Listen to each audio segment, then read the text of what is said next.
going to turn our attention to the national elections, and Philip Locker is going to provide some perspectives on that. He is an organizer with Socialist Alternative, an editor of our paper Justice, and he's been the political director of the Vote Sawant campaign. Philip?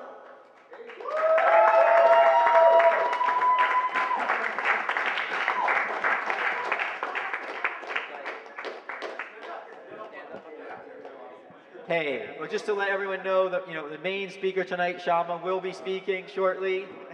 But obviously tonight is not just about, and we also have a very exciting, we have international greetings from the CWI, our international organization.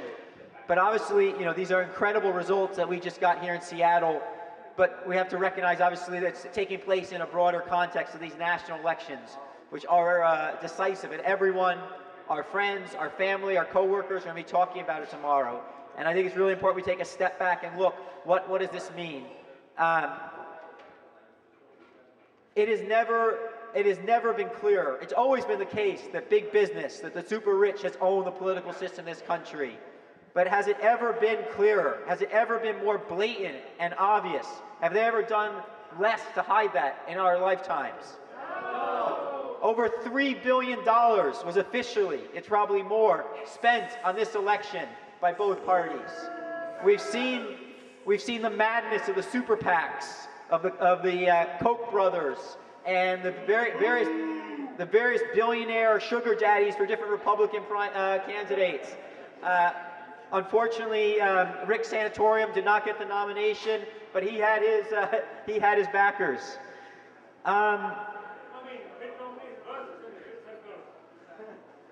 So what's absolutely clear, we know Obama won this election, but what the message we need to take out is what's been shown in these elections is big business, Wall Street, the super rich, they have two parties. Whether Obama or Romney won, they were the winners of this election, and working people, the 99%, we are not represented in this political system.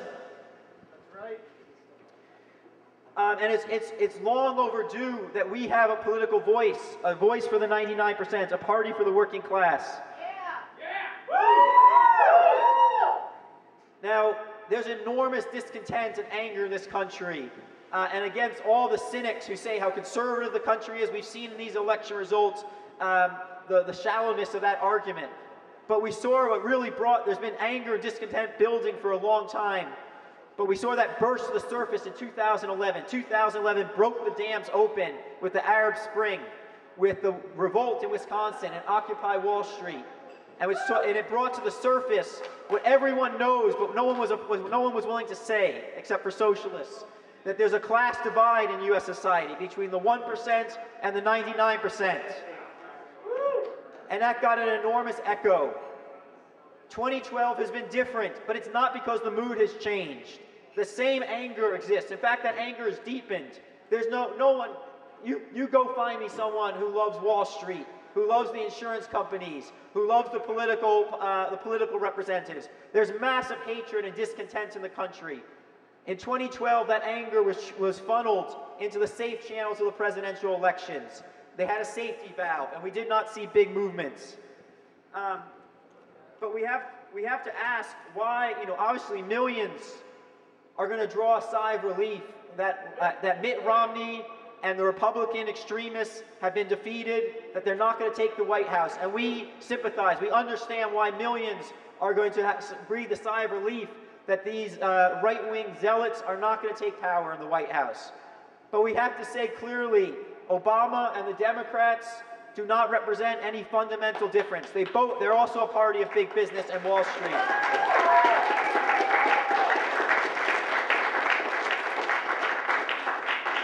And our interests will not be represented by the Obama White House. He will be serving his corporate masters. He is a servant. And completely at under their thumb. Now, just think about it. Well, they have to ask the question also, well, it's not up there, but it's a close election. How is it possible that Mitt Romney, Mr. 1% himself, a corporate tycoon, an arrogant, completely out-of-touch politician, could even score the results he got? Is it because Americans are so conservative? Is it because the country's so right-wing? No! What it shows is it was Obama's vulnerability. It was Obama's weakness. It was Obama's failure to deliver for working people that led to this result. It was not 49% or 48% or whatever the number will be voting for Romney. It was that percent voting against the status quo, voting against the incumbent, Barack Obama. Why? Because in the past 4 years, has he delivered any of the change that he promised? No! What did he deliver? He delivered on global warming. What has changed? Nothing! Things have gotten worse. In the presidential debates, did you hear the word global warming once? No! It wasn't just Romney, it was Obama too. We saw the Keystone Pipeline. We saw with the war in Afghanistan tripling. Obama tripled U.S. forces in Afghanistan. Pentagon spending has gone up compared to Bush under Obama. He renewed the Patriot Act. With the healthcare reform, obviously, there's some positive reforms, but fundamentally, the Obamacare healthcare package is a handout, a huge welfare subsidy to the insurance companies, and he told working people, the solution in our interest, single payer, that's off the table. That's not even up for discussion. And then, of course, we have the drone strikes, which has gone much further than even Bush wanted. So he demoralized his base. He should have, there's no reason Obama couldn't have wiped the floor and crushed Mitt Romney in this election if he actually had stood up to the super rich, if he had stood up to Wall Street, if he actually had carried out a left-wing agenda. We also have to know that obviously it's not going to happen. It's not accidental. It's fundamental, part and parcel of the Democratic Party, that they're a right-wing, big business party. There's too many things to list. So the point we have to draw, yes, there's a sigh of relief. The Republicans were defeated in this presidential election, but it's not over. The Democrats are not a defense against the Republicans. The Democrats prepare the ground for the Republicans. It was Obama's policies these past 4 years which led to unemployment, home foreclosures, student debt skyrocketing, meanwhile banks being bailed out. We say the students should be bailed out, student debt should be canceled. We say working people should be bailed out, we should be slashing the Pentagon budget, ending the wars. If he had put through popular policies like that, the Tea Party, the far right could be beaten back. But no, his big business policies, the mounting misery, unemployment, social misery in the U.S., that creates the conditions for the Tea Party, for the Republican right, for the religious right, for racism, for homophobia. I'm not sure about this, but I've heard referendum 74 it looks like it's being defeated in Washington State. Is that? It's winning? Okay, I take that back. But the economic crisis, if there's not a left-wing working class challenge provided, it's a warning.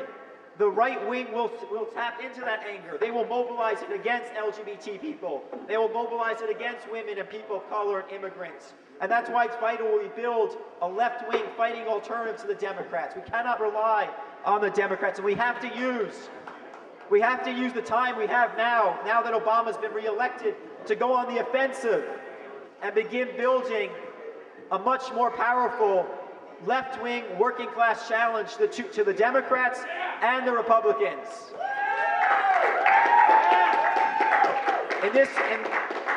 In this election, we supported Jill Stein, who ran, well, she's not a socialist.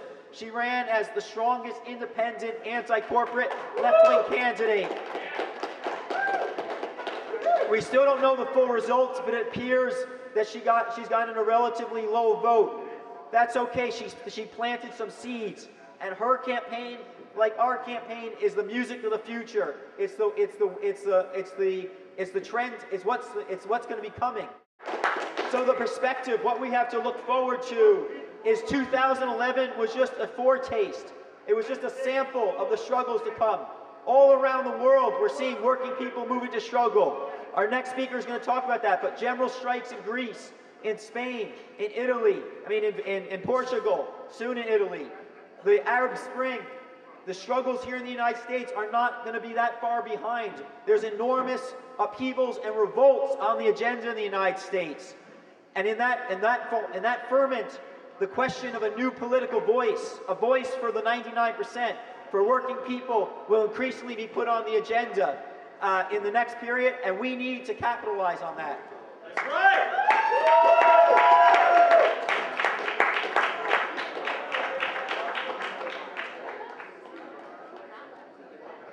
Finally, a few final points. I can skip. I had some points in case Romney won, but apparently that's not an issue anymore.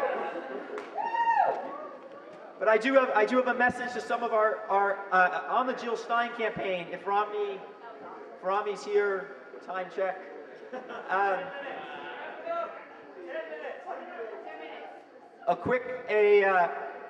Speaking of the Jill Stein campaign, one point about that, and then I will end. It is a reminder to our anarchist friends who say the elections don't matter.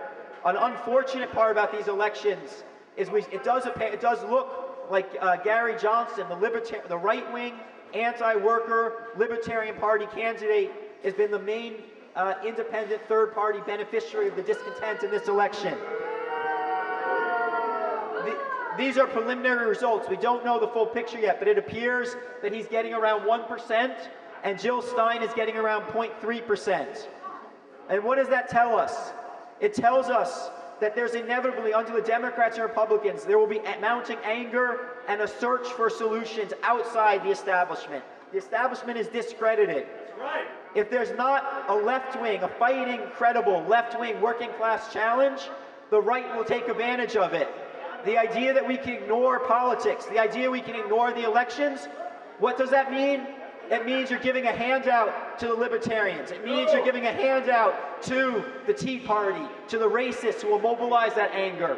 We are in a race against time to cut across their growth and build a fighting left-wing alternative. And that's what our campaign here in Seattle has succeeded in beginning to lay the basis for. So finally, I'm going to turn it over to our phenomenal, incredible candidate. Well, no, I'm not actually. I'm going to be turning it over to our phenomenal representative from the CWI, which Socialist Alternative is the U.S. section in solidarity with, an international socialist movement all around the world.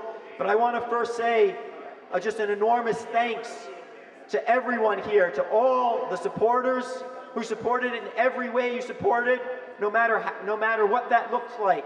To all the volunteers, to all our members, to all the work that was done, and all the work that we will never know that you did.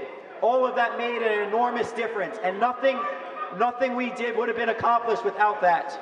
So this is a victory, not for any candidate, not for one person, not for our organization, but it's a victory for all working people who are sick and tired of corporate politics and want to see a voice for the left.